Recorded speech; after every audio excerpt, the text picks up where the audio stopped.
When I saw you on the stage with Homeboy, and y'all both dressed up like the FOI, y'all both had on bow ties, and no disrespect to the FOI at all. But I was very surprised to see you perform on that man's B-sides dressed alike. And I was wondering if he required you to dress like that. But also I was thinking, oh, he must go and perform on one of Cam's show. As of yet, that man made you perform at his B-side show in the club in a bow tie. And he never performed at anything you've ever done. So if he does it now, I don't care. I think he should. But I do feel like, that just wasn't no Harlem shit to be dressed up like a nigga in a bow tie that you're supposed to be beefing with. And you didn't get to the Garden or no Beyonce or none of that. You did the B-sides. And I remember you like, I would never do that. What the State Property did, show up to the B-side, but you did it. Everything I'm seeing you tease other people for doing, you are now doing. Dame Dash just went off on Cameron and made it clear he feels Cam let Jay-Z play him at the B-sides concert. Now to me, this is wild because Dame ain't just talking about music. He's talking about loyalty, business, and respect. Anytime Dame feels somebody from The Rock move funny, he's going to air it out, and that's exactly what he did here. The way Dame laid it down, he feels like Cam betrayed the Harlem Code. He brought up how Cam did business behind his back, how he switched up once the money got involved, and how he even pulled up on stage for Jay-Z's show without ever getting that same support back. And to Dame, that's not balance. That's not love. That's looking like you got played. And look, I can't lie, there's something to that. Jay-Z never popped up at Cam's shows, never put himself in that type of spot. But Cam went to Jay's B-side concert and did it in a bow tie like it was all love. Dame said it straight up. That ain't Harlem energy. And honestly, when you look at the history of Dipset, Rockefeller, and everything they built together, it does feel kind of messy seeing them like this now. But I'm not here to take sides. What I see is a pattern. Dame feels like his brothers, whether it's Cam, Kanye, or even Jay-Z, all shifted once the money and politics came into play. That's why this whole rant hits different. It's not just anger, it's disappointment, it's hurt, and it's Dame trying to remind people that loyalty was supposed to mean more than business.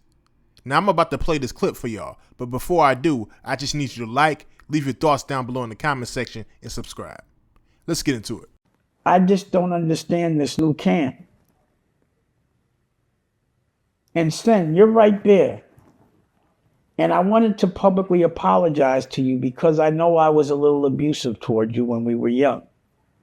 But I do want to say that I did give you the opportunity when I was like in my late 40s. You went and trained. You came to my house. I would like go buy some gloves. And I went outside and gave you a fair one. You caught me in my ribs once or twice. I'm 46.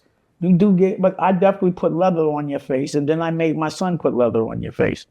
So I just know that, you know that I'm not going to be all right with this. But I want you to ask Cam, does he feel like his relationship with the way he's approaching things, especially with Larry? Because I love Larry's family. When I go to Vegas, I still talk to his son and his ex. I don't know if it's his ex or whatever, but his wife. I love his family. He took care of my son, even though I didn't want him to, but he did it anyway.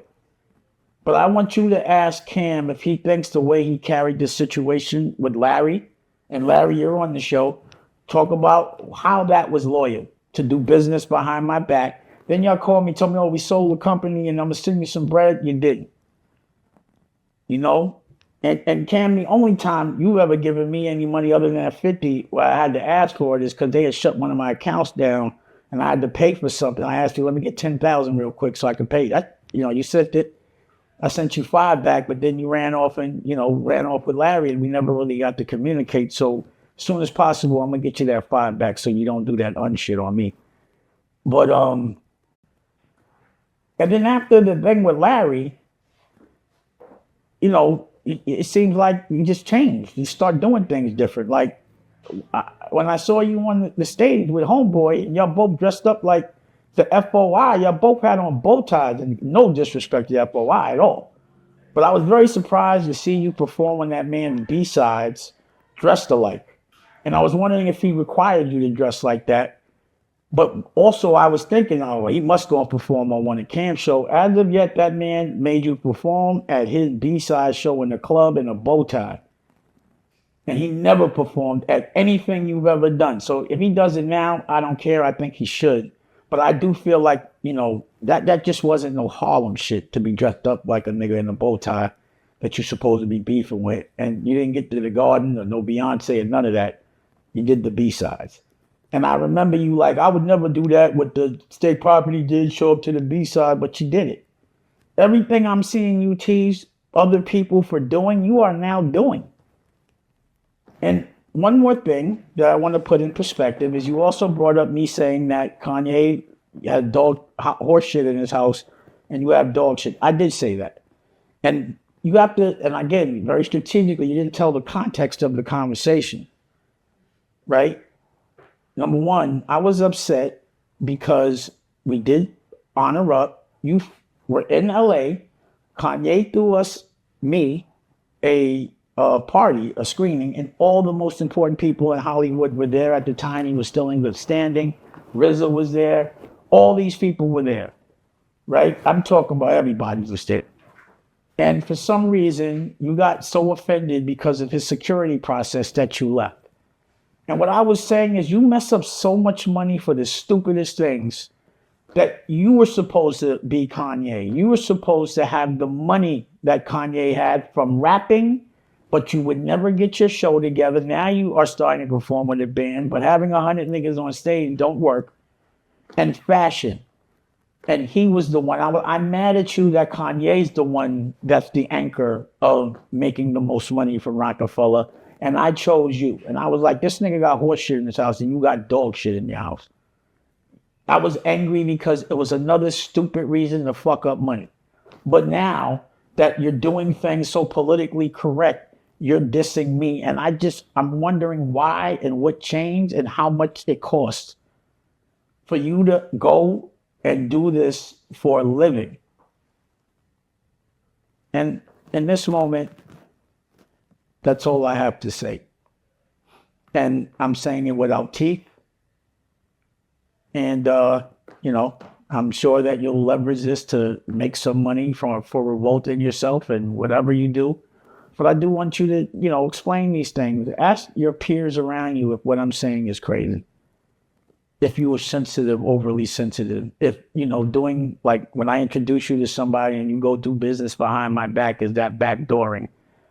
Was there a lot of damage done to Rockefeller because you prematurely talked about a private conversation? That's not cool. That's goofy.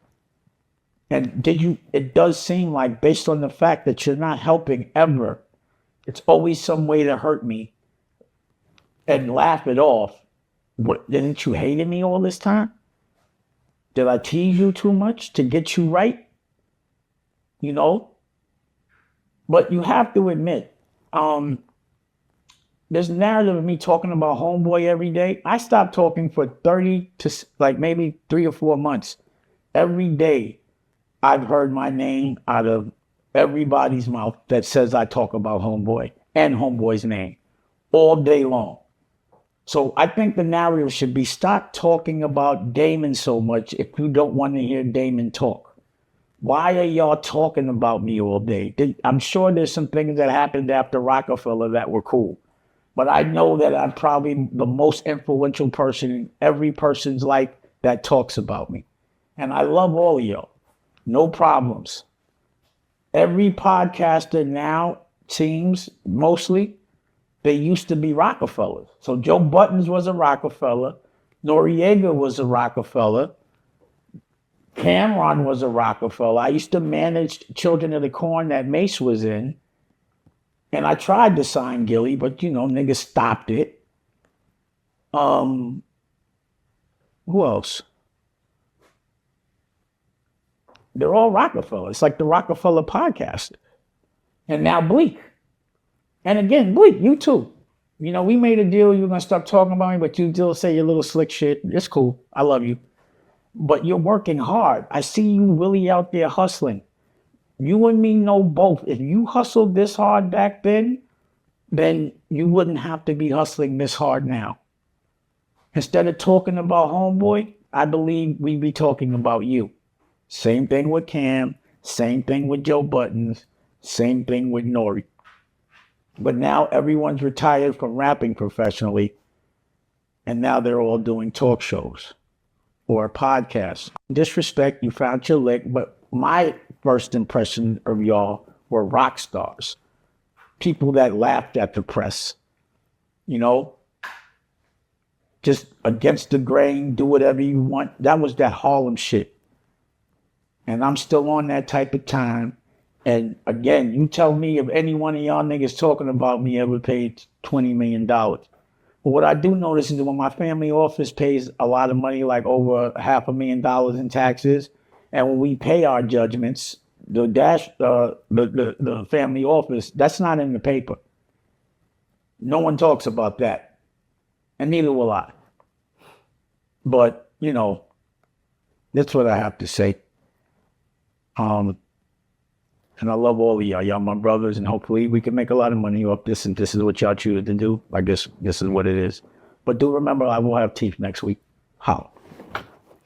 Dame Dash didn't just go off on Cameron. He sent a message about what happens when money, fame, and pride collide in hip-hop. That's why this moment matters. It's not only about the B-Sides concert, it's about the culture, about Harlem, and about how brothers who once built an empire now can't even see eye to eye. I look at this whole thing and I see more than just shots fired. I see hurt, I see pride, I see years of history that turned into competition instead of collaboration. Dame feels like he put Cam in position, gave him opportunities, and when it came time to stand on loyalty, Cam chose business with Jay-Z. To Dame, that looks like being played, but to Cam, maybe it was just survival. Maybe it was just the next move in a cutthroat industry. And here's why I think it gets deep. Whether it's Jay-Z, Cameron, Dame Dash, Kanye, all of them carry pieces of the Rockefeller legacy. They all wanted to be the one to shine, but that competition also made them legends. You can't erase what they created together. No matter how much they argue or point fingers, the history books will always say they changed hip-hop forever. Now when Dame says Cam let Jay-Z play him, I hear that two ways. One way is that Dame is speaking as that Harlem general who still lives by principle over politics. And on the other hand, it's a man who feels like he gave everything to Rockefeller and now has to watch the people he helped move without him.